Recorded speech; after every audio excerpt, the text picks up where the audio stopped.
할렐루야. 평안하시기를 바랍니다. 우리 옆 사람과 한번 인사 나누어 보시죠. 잘 될 수밖에 없습니다.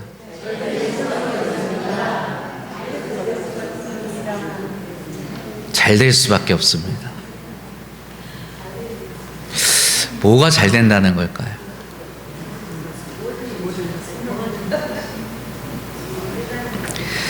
요한복음 8장에 보면 예수님께서 자기를 믿은 유대인들에게 너희가 내 말에 거하면 참으로 내 제자가 되고 진리를 알지니 진리가 너희를 자유롭게 하리라 말씀하시죠.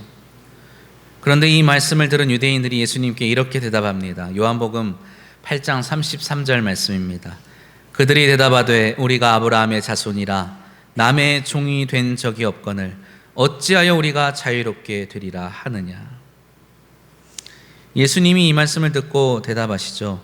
예수께서 대답하시되 진실로 진실로 너희에게 이르노니 죄를 범하는 자마다 죄의 종이라. 종은 영원히 집에 거하지 못하되 아들은 영원히 거하나니 그러므로 아들이 너희를 자유롭게 하면 너희가 참으로 자유로우리라. 아멘. 당시의 유대인들은 자신들이 종이라는 생각을 갖지 않았습니다. 비록 로마 제국의 지배와 간섭을 받고 있었지만 그들은 여전히 자신들에게 주권이 있었다고 생각하고 하나님의 백성으로 살아가고 있기에 다른 이의 지배를 받지 않는다고, 다른 이의 종이 되지 않는다고 자부하고 있었지요. 그런데 예수님께서는 유대인들에게 너희가 자유롭게 되어야 한다고 말씀하셨습니다. 그리고 그들을 지배하고 있는 것은 로마 제국이 아니라, 로마의 군인이 아니라 다름 아닌 죄라고 말씀하신 거죠. 너희들이 죄의 종으로 살고 있다. 너희들이 자유롭게 되어야 한다 라고 말씀하십니다. 그리고 그것이야말로 예수님께서 바로 이 땅에 오신 진정한 이유와 목적이라고 말씀하십니다. 예수님은 우리를 죄의 종노릇에서 해방하시기 위하여 이 땅에 오셨고 십자가에 달려 죽으시고 부활하셨습니다. 믿으시지요? 예수님의 이러한 죄의 종노릇에 대한 생각, 예수님만 갖고 계신 걸까요? 아닙니다. 훗날 다메섹 도상에서 부활하신 예수를 만난 바울은 십자가에 달려 죽은 예수가 다름 아닌 하나님께서 당신의 백성을 구원하시기 위하여 이 땅에 보낸 메시아이심을 깨닫게 되지요. 그리고 그는 예수님의 십자가에 달려 죽으심과 부활하심을 온 세상을 두루다니며 전하기 시작합니다. 그의 죽음과 부활을 믿는 자들로 하여금 죄의 종노릇으로부터 자유케 한다고 바울은 전하였습니다. 오늘 본문에서도 바울은 종노릇이라는 말을 꺼내지요. 6절 말씀입니다. 우리 함께 봉독하겠습니다. 우리가 알거니와 우리의 옛사람이 예수와 함께 십자가에 못 박힌 것은 죄의 몸이 죽어 다시는 우리가 죄에게 종노릇하지 아니하려 함이니. 아멘. 다시 한번 말씀드리지만 당시의 유대인들은, 그리고 많은 사람들은 자신이 종노릇하고 있다고 생각하지 않았습니다. 그리고 더욱이 그 시대는 정말로 종이 있던 시대였어요. 종을 부리던 사람일 망정 내가 종이라고 생각하지는 않았을 겁니다. 그런데 바울 역시 우리가 예전에는 죄에게 종노릇하며 살았다고 말하죠. 죄의 종이 되어 죄를 따르는 우리의 죄의 몸이 죽어서 종의 신분에서 이제는 해방되었다고 말합니다. 하지만 엄연한 사실은 무엇일까요? 우리는 죽은 적이 없다는 겁니다. 바울은 우리가 죽었다고 말해요. 그러나 우리는 죽은 적이 없지요. 우리 중에 죽은 사람이 누가 있습니까? 죽었다 살아난 사람 있으면 한번 손들어 보십시오. 우리는 결코 죽은 적이 없지요. 그러나 바울은 우리가 한 번 죽고 다시 살아났다고 말을 합니다. 죄 가운데 살던, 죄를 따르며 살던, 죄에 얽매여 살던 내가 한 번 죽었다고 말합니다. 어떻게 그런 일이 일어날 수 있을까요? 내가 언제, 내가 모르는 사이에 그런 일이 일어났다는 것일까요? 오늘 본문 3절 말씀입니다. 무릇 그리스도 예수와 합하여 세례를 받은 우리는 그의 죽으심과 합하여 세례를 받은 줄을 알지 못하느냐. 아멘. 그렇습니다. 우리는 언제 죽었죠? 예수를 구주로 고백하며 세례를 받을 때 우리는 한 번 죽은 것입니다. 비록 우리의 육신이 죽은 것은 아니지만 세례를 받으면서 십자가에 달려 죽으신 예수님과 연합하여 죽은 것이라고 바울은 말을 합니다. 그리스도와 연합하여 죽었다. 이 말씀은 우리가 온전히 이해하기에는 어려운 신비의 말씀입니다. 이 말씀에 대해서 이야기를 하자면 오늘 하루도 부족할 것 같아요. 그러나 분명한 것은 성경이 우리에게 우리가 세례를 통하여서 예수님과 한 몸이 되었다고 말을 하는 겁니다. 그리고 그 한 몸이 되었기에 예수의 몸이 십자가에 달려 죽으셨을 때 죽으심과 같이 우리도 그와 같이 죽었다. 그리고 그뿐만이 아니라 예수 그리스도의 몸이 부활하셨을 때에 우리도 그와 연합함으로 뭐하게 될 것이다? 부활하게 될 것이다 라고 말하는 것이죠. 이 이야기를 하는 바울의 마음에는 하나의 오래된 이야기가 담겨져 있는 것 같습니다. 그것은 바로 구약에 있는 출애굽의 이야기입니다. 출애굽기는 먼 옛날 이스라엘 자손들이 이집트에서 종살이하던 이야기를 전하고 있지요. 하나님은 그들이 비참한 종살이와 압제 속에서 울부짖는 소리를 들으셨습니다. 그래서 신실한 종 모세를 보내셔서 그들을 구출하여 내시고 약속의 땅에서 자유롭게 살게 하려 하시지요. 그들은 노예의 땅을 떠나 이제 홍해를 건너 새로운 자유를 향해 나아갑니다.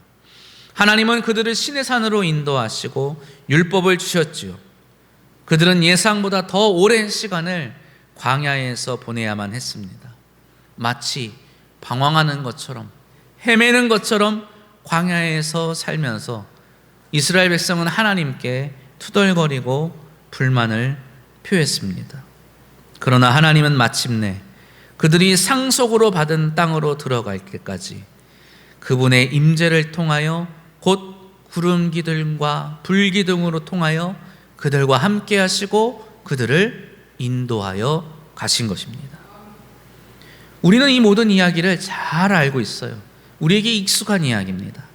그러나 이 이야기가 오늘 바울이 로마서에서 똑같은 이 이야기를 새로운 방식으로 말하고 있다는 사실은 잘 모르고 있죠. 로마서 6장에서는 그리스도인이 어떻게 자유로운 새 삶의 자리로 들어갈 수 있었는지를 이야기합니다. 이것은 먼 옛날 이스라엘 백성들이 홍해를 건너 자신들이 노예로 살던 땅 이집트를 떠나 자유를 향해 나아갔던 것처럼 약속의 땅 가나안을 향해 나아갔던 것을 연상케 하는 그런 이야기입니다. 우리가 홍해를 건너는 것이 아니라 무엇을 통하여서 무엇을 지나왔다고요? 세례를 지나왔다고. 우리는 세례를 통하여서 세례를 지나서 약속의 땅으로 하나님의 나라로 나아가는 사람들이라는 거죠. 로마서 7장에서는 시내산에서 일어난 사건과 그 결과로 발생한 문제로 씨름하는 이야기를 율법에 기이하고도 새로운 성취가 무엇인지를 말을 하고 있습니다. 그리고 8장에 이르러서는 바울이 뭐를 말합니까? 마침내 우리가 약속의 땅에 다다랐다고 말을 하죠. 하나님과 화평한 관계가 되었다고 말을 합니다. 하나님이 당신의 백성을 마침내 인도하셔서 그들이 받아야 할, 그들이 상속받아야 할 유업, 기업, 약속의 땅, 우리에게는 무엇입니까? 우리의 삶의 자리입니다. 내 삶, 내 가정, 내 생업이 마침내 하나님께서 약속하신 기업이 되어서 우리가 그곳에서 하나님이 주시는 복을 누리며 살 수 있게 되었노라고 말하고 있는 것이죠. 그리고 바울은 그 모든 것을 말하면서 과거 광야에서 이스라엘 백성이 범하였던 불평에 대해 우리에게 동일하게 말하며 경고합니다. 우리가 결코 다시 돌아가서는 안 된다. 어디로? 종살이하던 땅으로 돌아가서는 안 된다고 말을 합니다. 이러한 관점에서 본다면 우리가 살고 있는 지금 이 시간, 지금 이 자리는 어디입니까? 광야라 할 수 있겠죠. 오늘 예배 시작 때 제가 기도했지만 우리는 종종 우리의 삶을 광야에 비유하고는 합니다. 광야와 같은 우리의 인생길이라고 하죠. 이것은 그냥 아무렇게나 지어낸 말이 아닙니다. 성경에 근거하는 말씀입니다. 오늘 본문이 말하는 것처럼 우리는 죄의 종노릇하며 결코 벗어날 수 없는 사망의 땅에서 살아가고 있었던 사람들이었어요. 공중의 권세 잡은 자, 이 세상의 신이 다스리고 있는 이 세상에서 억눌린 채로, 얽매인 채로 살아가고 있던 사람들이었습니다. 광야의 삶이 의미하는 것은 이미 이루어진 일과 아직 이루어지지 않은 일 사이에 끼어있는 삶을 의미하는 것이겠죠. 이미 우리는 하나님의 은혜로 구원받은 백성입니다. 믿으십니까? 우리는 구원받은 사람들이에요. 우리는 애굽을 떠난 하나님의 백성입니다. 그러나 아직 우리는 우리의 구원이 완전히 이루어지지 않았음을 봅니다. 우리는 아직 하나님 앞에 서지 못했어요. 아직 가나안 땅에 들어가지 못했다는 것이죠. 다른 말로 표현해 볼까요? 우리는 하나님의 은혜로 죄에서 자유함을 얻었지만 아직 우리는 죄에서 완전히 자유롭지는 못하죠. 하나님의 은혜로 새 생명을 얻은 사람들이라 말하지만 아직 우리는 영원한 생명을 얻지는 못합니다. 우리의 삶 속에서 우리의 생명을 위협하는 수많은 고통들을 마주하고 있는 것입니다. 이것이 바로 바울이 전하는 복음의 특징이라 할 수 있죠. 이미 우리는 구원받았으나 구원받지 못한 존재. 이미 우리는 자유함을 얻었으나 자유롭지 못한 존재인 것입니다. 우리는 예수 그리스도 안에서 더 이상 죄의 지배를 받지 않게 되었음을 믿으시기 바랍니다. 그러나 우리는 매일매일 크고 작은 죄로 우리의 삶을 더럽히고 있어요. 전능하신 하나님의 자녀가 되었음에도 불구하고 우리는 날마다 삶을 버겁게 하는 문제들을 마주하며 눈물을 흘리기도 하고 한숨을 쉬기도 하죠. 차라리 나만을 믿으며 나를 믿으며 내 능력과 살아가던 때는 열심을 내보기도 하고 열심을 내고 살아간 만큼 보람을 느끼기도 하고 만족을 느끼기도 했을지도 모릅니다. 그런데 이제는 하나님을 믿고 하나님의 뜻을 따른다고 하며 살아가다 보니 내 삶을 돌아보며 하나님은 왜 내 문제를 해결해 주시지 않을까? 하나님은 왜 나를 이 길로 가게 하시는 걸까? 라는 의심과 실망을 할 때가 있다는 거죠. 이것은 비단 우리만의 문제는 아닙니다. 먼 옛날 광야에서도 이스라엘 백성들이 하나님께 동일하게 질문하죠. 하나님, 왜 우리에게 먹을 것과 마실 물을 안 주십니까? 하나님, 왜 우리를 이 광야에서 빙빙 돌게 하십니까? 누군가는 차라리 애굽에서 고기가마 곁에 있던 때가 좋았다고 그곳으로 돌아가는 것이 차라리 낫지 않겠냐고 말하기도 합니다. 성경에 나와 있지는 않지만 누군가는 실제로 돌아갔을 수도 있겠죠. 누군가는 끊임없이 불평과 불만을 토로하며 하나님을 원망하며 광야를 살아가던 이도 있었습니다.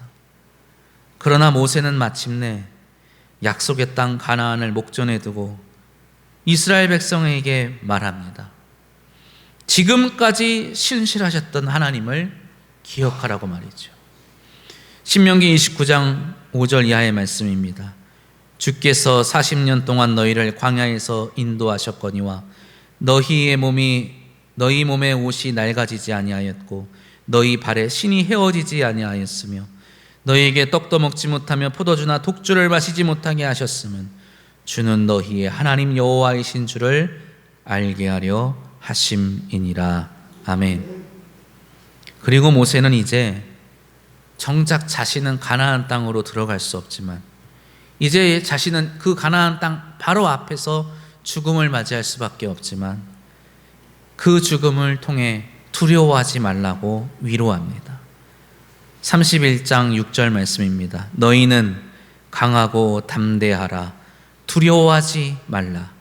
그들 앞에서 떨지 말라. 이는 너희 하나님 여호와가 너와 함께 가시며 결코 너를 떠나지 아니하시며 버리지 아니하실 것임이라. 아멘. 사랑하는 성도 여러분, 우리는 또 다른 출애굽 백성임을 기억해야 합니다. 우리는 스스로 벗어날 수 없던 죄와 사망의 권세에 억눌려 종노릇하며 살아가던 사람들이었죠.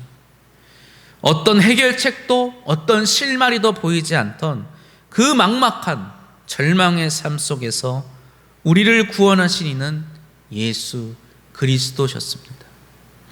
예수 그리스도의 복음이 우리에게 들려왔고 예수를 구주로 믿을 때 우리는 그 죄에서 자유함을 얻게 된 것입니다. 그렇게 우리는 이 죄와 사망이 왕노릇하는 세상에서 그리스도와 함께 죽어 장차 올 하나님의 나라의 백성으로 다시 태어나게 된 것입니다. 하지만 이제 우리는 그 길을 막 시작했을 따름이에요. 우리는 여전히 광야 가운데 걷고 있는 사람들입니다. 이만큼이면, 이 정도 내가 예수 믿었으면, 내가 가나안에 도착해야 하는데, 내가 그 땅에 들어가야 하는데 라고 이스라엘 백성이 생각했던 것처럼 우리도 이제 예수를 믿을 만큼 믿었는데, 내가 하나님을 믿을 만큼 믿었는데 여전히 우리는 광야에 있다는 겁니다. 홍해와 같은 세례의 강물을 지나 세상이 주는 고깃꽃과 향신채가 없는 경건이라는 메마른 땅을 종일 걸어가고 있는 것입니다. 세상에 주는 기쁨을 누리지 못합니다. 세상에서 누리던 쾌락을 버린 삶이죠. 누군가는 차라리 그 시절이 차라리 즐거웠다고, 그래서 좋았다고 말할 수도 있을 겁니다. 누군가는 주님을 따르는 삶이 이토록 고생스러운 삶일 줄 몰랐다고 말할지도 모릅니다. 그러나 포기해서는 안 됩니다. 돌아가서는 안 되는 것이죠. 믿음의 발걸음을 내디디시기를 주님의 이름으로 축원합니다. 오늘도 하나님은 우리와 함께 가시며 결코 우리를 떠나지 아니하시고 버리지 아니하실 것입니다. 목마름을 참고 하나님을 바라보시기를 바랍니다. 반석을 깨뜨려 우리에게 샘물을 주실 것이기 때문입니다. 우리의 논과 밭이 없는 그저 메마른 광야에 살아가는 나그네 인생이지만 하늘의 신령한 만나를 풍족하게 내려 주시어서 모자라지도 않고 또 지나치게 넘치지도 않는 만족한 삶을 허락하여 주실 줄로 믿습니다. 그리고 마침내 이 믿음의 여정 끝에 약속하신 가나안 땅에 이르러 우리에게 약속하신 영원한 생명의 유업을 나누어 주실 줄 믿습니다. 그러니 사랑하는 성도 여러분, 다시 한번 말씀드립니다. 포기하지 마십시오. 용기를 내십시오. 하나님의 불기둥과 구름기둥에서 결코 멀리 떨어지지 마십시오. 모세가 가리키는 갈라진 홍해 가운데를 걸어 들어가는 것은 대단히 무서운 일이었어요. 그 거대한 물길이 열렸다는 것은 그 물이 언제 다시 덮여질지 모른다는 불안감을 준다는 것입니다. 내가 들어갈 때 물이 쏟아지지 않을까? 나도 저 물에 휩쓸려 죽게 되는 것 아닐까? 이스라엘 백성은 그 두려움을 안고 홍해를 건너야 했던 것입니다. 용기를 내야 합니다. 주님께서 손을 들어 우리가 저 너머로 가야 한다고 말씀하시죠. 통독반에서 지난 시간 마가복음을 읽으면서 그런 말씀을 나눴어요. 굳이 예수님은 저 풍랑이 있는 물결을 손으로 가리키면서 우리가 저기를 건너가야 된다. 제자들은 풍랑이 있는 물결을 보며 두려워할 수밖에 없었습니다. 그러나 주님의 말씀을 따라 그 풍랑이 있는 바다에 몸을 맡길 때 주님은 풍랑을 잔잔케 하심으로 당신의 제자들을 지키시고 안심시키시죠. 그리고 그 물을 건너 마침내 복음을 통하여 거라사의 귀신 들린 자를 구원하여 주십니다. 주님은 우리를 인도하여 주시는 분이십니다. 주님과 함께라면 우리의 이 풍랑이 있는 삶 속에서도 우리는 평안을 누릴 수 있을 줄 믿습니다. 최근에 우연히 찬양 한 곡을 듣게 되었습니다. 근데 정말 큰 위로와 용기를 얻게 되었어요. 아마 잘 들어보지 않은 찬양일 겁니다.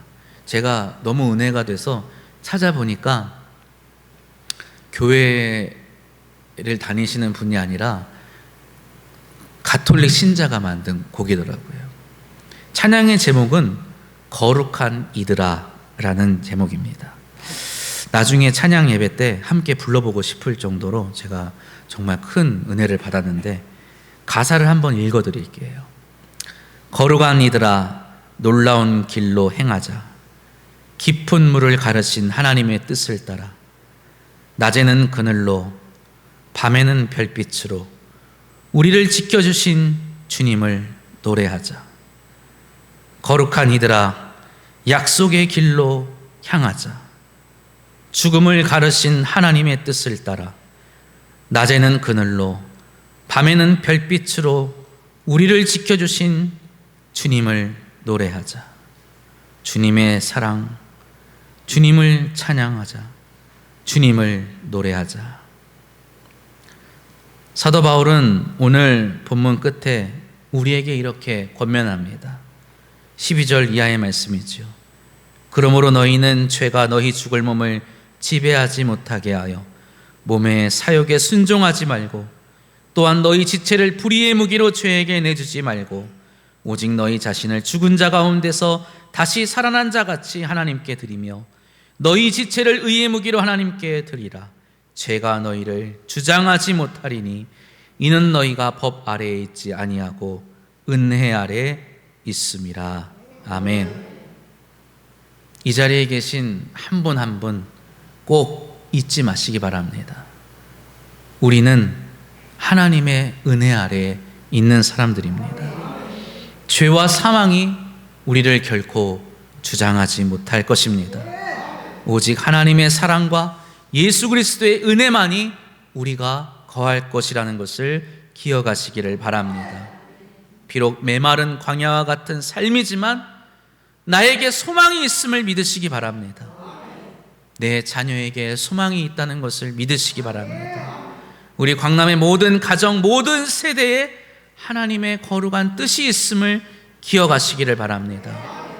뒤로 물러서지 않는 자만이, 뒤로 돌아가지 않는 자만이 약속의 땅에 다다를 줄로 믿습니다. 믿음으로 주어진 이 새 생명 안에서 끝까지 포기하지 말고 하나님을 찬양하며 살아가는 저와 여러분 되시기를 주님의 이름으로 축복합니다. 기도합니다.